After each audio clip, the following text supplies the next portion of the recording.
Cuando los ríos hablan. Historia escrita y adaptada por Álvaro Ramos para relatos de horror. Esta historia la escuché hace unos meses. La platicó una prima que conoce al protagonista. El tema salió porque una conocida de mi madre había estado enferma y en lugar de buscar ayuda con un médico, comenzó a acercarse a una señora que supuestamente tiene poderes de sanación y que usando únicamente su energía puede ayudar a curar enfermedades horribles. Si bien ya antes habíamos escuchado sobre este tipo de investigaciones, especialmente de nombres muy conocidos como el de Jacobo Greenberg y sus estudios sobre la teoría sintérgica, lo que escuchamos esa noche fue mucho más extraño, y hasta cierto punto debo decir que aterrador. El origen de esta historia ocurre en el año 2010, cuando un huracán azotó las costas de Veracruz provocando fuertes lluvias y tormentas. Esto trajo como consecuencia grandes inundaciones en comunidades bajas de Veracruz. En una de estas comunidades vivía Gonzalo, un maestro rural que apenas tenía un año en ese lugar. La comunidad era pequeña y él era el maestro de 3 salones de primaria. Las dificultades para llegar a la comunidad y su historial de inundaciones en épocas de lluvia hacía que muy pocos docentes quisieran trabajar ahí. Pero en el caso de él, su vocación lo hacía estar tranquilo y bastante feliz. O al menos hasta que ocurrió la devastadora inundación del 2010. Gonzalo pasaba toda la semana en el lugar. Vivía en una casa de una pequeña familia en el pueblo. Generalmente los fines de semana se iba a visitar a su familia, la cual estaba a unas 6 horas de distancia por carretera. Aquella semana las noticias decían que el huracán impactaría en la zona norte del estado. Esto tenía a todos más tranquilos, pues la distancia era considerable. Por lo que más allá de unas cuantas lluvias, nadie en el pueblo quería que algo malo pudiera ocurrir. Pero algo pasó y el huracán cambió rumbo hacia el sur, tocando tierra cerca del puerto de Veracruz, provocando muchas horas de lluvia. Las represas se llenaron al tope y los ríos estaban a su máximo nivel. Las lagunas comenzaron a botarse y la decisión del gobierno fue desfogar las presas para evitar una catástrofe. Pensaron en las grandes ciudades ya que estaban completa o parcialmente inundadas, y terminaron abandonando a las comunidades más bajas que sin duda sufrirían más. Hay un dicho popular que dice que cuando el río suena es porque agua lleva, pero en esa comunidad la gente dice que cuando el río habla es porque se viene una inundación. Y aquella fatídica noche el río no habló. Esa noche el río terminó llorando. Gonzalo se había quedado en la comunidad para ayudar a reforzar casas, la escuela y guardar en un refugio todo tipo de cosas que pudieran servir. Trabajaba sin descanso viendo cómo el caudaloso río de color chocolate poco a poco se iba acercando al nivel de las improvisadas costalillas llenas de arena que pusieron. Podía escuchar el rugir de aquel río que anunciaba una tragedia. La gente que tenía familiares en otras comunidades alejadas huían despavoridas. Se llevaban todo lo que podían cargar antes de que el agua colapsara los puentes y borrara los caminos de tierra. Todos sabían lo que iba a pasar, solo que no sabían qué tan horrible iba a ser. Cerca de las 10 de la noche una ola de agua arrastró todo a su paso. El río no solamente se había botado, sino que en una comunidad donde intentaron canalizar el agua del río para evitar daños, provocaron un cuello de botella que hizo que se acumulara más fuerza y entonces al romper la gran barrera, la violencia del río se terminó multiplicando. Gonzalo y el grupo de habitantes veían desde los techos de la escuela, la iglesia y algunas casas de material, como aquella brutal corriente de agua se llevaba todo a su paso. En cuestión de segundos acabó con casitas de madera, animales y lamentablemente con personas que no les dio tiempo de refugiarse en un lugar seguro. El evento duró cuanto mucho 1 hora, el tiempo necesario para causar la mayor cantidad de dolor y destrucción que se tenga en la zona. 1 hora en la que los pobladores del pueblo perdieron bienes, animales, tierras y familiares. Cuando la brutal corriente pasó, dejó unos 40 centímetros de agua por un par de días. Después se convirtió en lodo y nada se podía sembrar.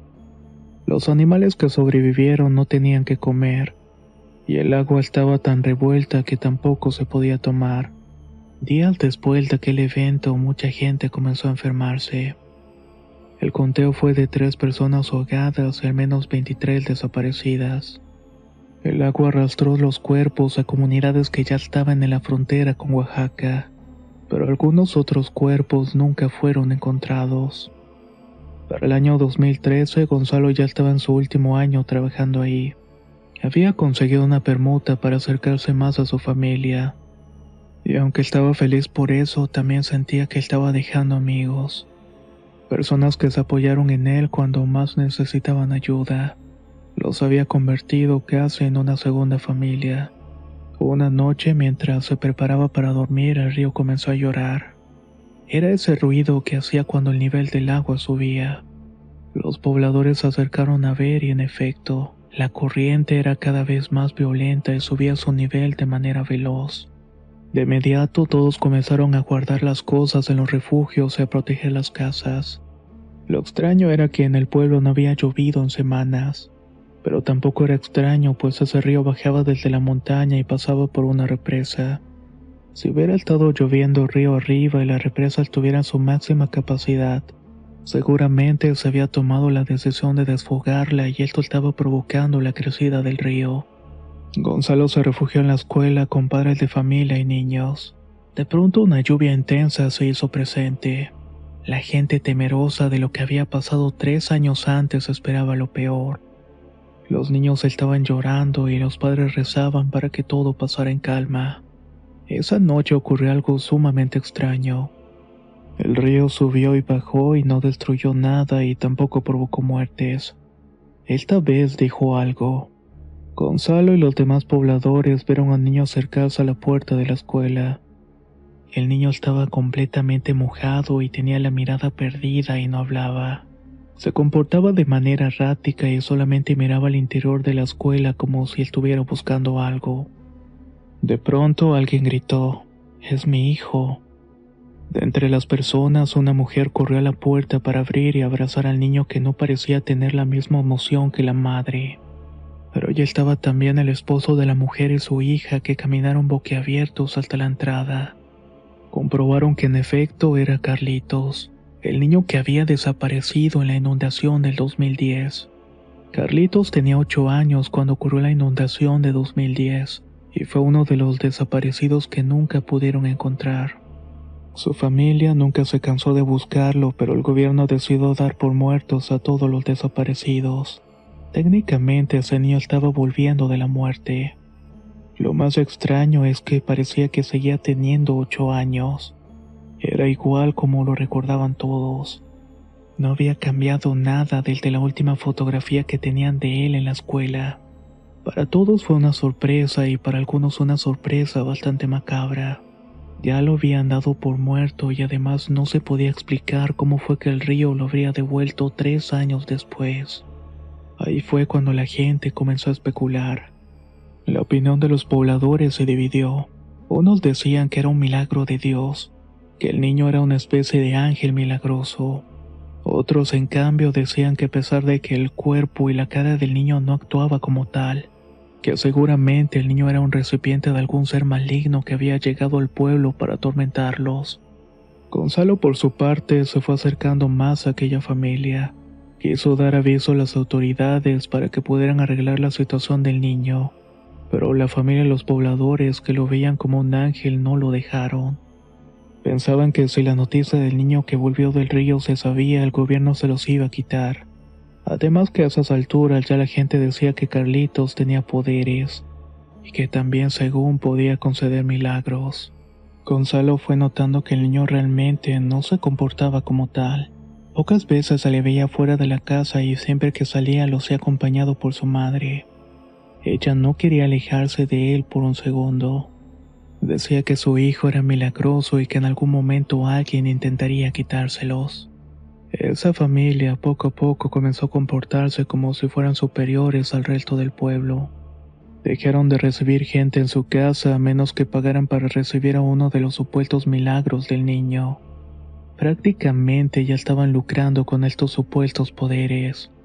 Esto obviamente molestó al resto del pueblo. Decían que si en realidad el niño tenía poderes debía ayudar a todos. pues todos habían sufrido aquella noche, y que si él había podido volver seguramente era gracias al sacrificio de las personas que no pudieron hacerlo. Fue así como el rumor de que un niño que había regresado de la muerte podía darte todo lo que quisieras a cambio de tu alma. Este rumor atrajo mucha gente curiosa y otros tantos que eran amantes de las artes oscuras y altas satánicas. Querían conocer al niño que había regresado de la muerte. La familia aprovechaba, pues todo les llevaban regalo, comida y dinero. Pronto esa familia dejaría de trabajar y dedicarse únicamente a promocionar al pequeño. Gonzalo ya estaba en las últimas semanas de clases cuando regresó a su casa vio al niño parado fuera de la escuela. No hacía nada y estaba solo. Únicamente miraba el edificio como si nunca lo hubiera visto. Hola Carlitos, ¿qué estás haciendo aquí?, preguntó sin obtener respuesta. Lo había extrañado encontrarlo solo y sin su madre. ¿Tienes ganas de regresar a la escuela?, le preguntó. En ese momento el niño volteó a verlo con una mirada de tristeza y asintió con la cabeza. Pues entonces dile a tus papás que te inscriban. Diles que quieres tomar clases y jugar con tus amigos. El niño volvió a ver hacia la escuela y encogió los hombros. Mira, si necesitas ayuda yo te puedo acompañar y hablamos con tu mamá, le dijo Gonzalo mientras le ponía la mano en la cabeza. Al momento de tocarlo dice que una sensación de electricidad recorrió su cuerpo. De inmediato lo soltó y el niño solo le dijo adiós y se fue caminando hacia su casa. Esa noche Gonzalo no pudo dormir.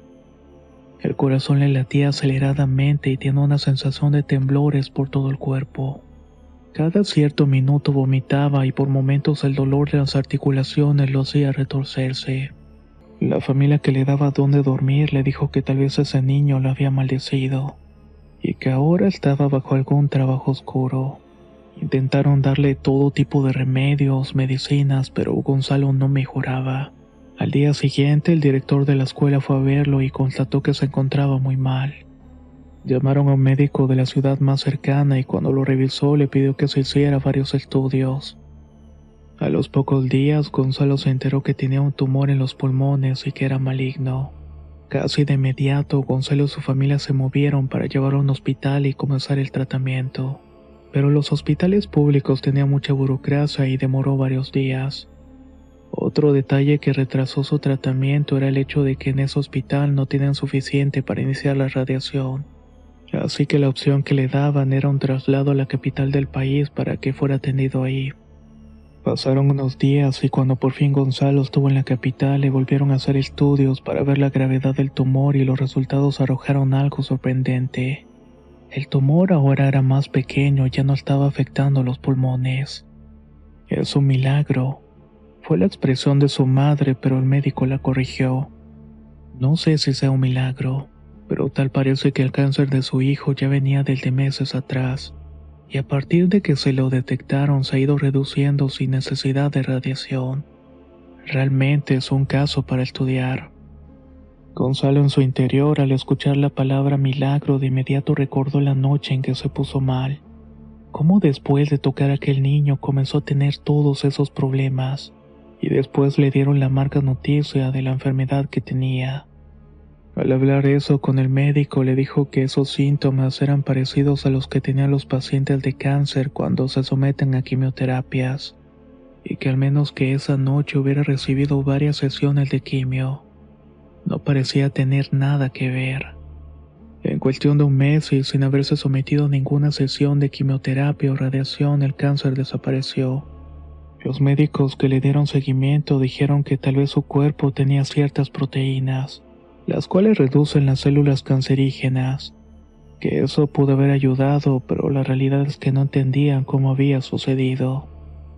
El joven maestro regresó al pueblo con su familia y quería hablar con la familia de Carlitos, pero estos no lo recibieron.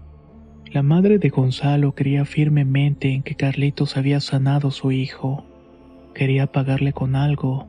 Le llevaron ropa, dinero y una despensa enorme para varios meses, pero una vez más fueron rechazados por la familia del niño.